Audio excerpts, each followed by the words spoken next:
Okay, so now we have the remotes programmed, and I just put the key into the shell just like that, and then we can put the cover on there.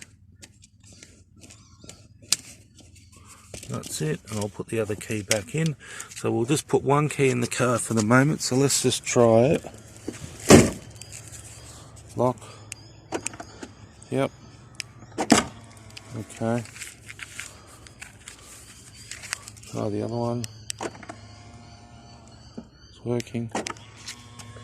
Just put one up there for the moment. We'll probably clutch in on this one. So with proximity remotes, we can just leave it there. Car starts, turn it off, and we'll grab the other remote.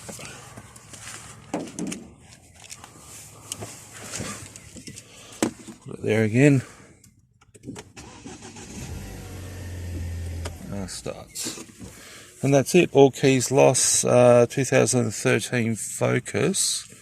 This is an ST with proximity.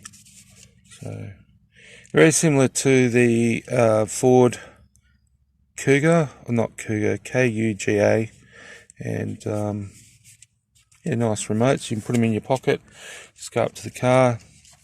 That's it. Thanks for watching.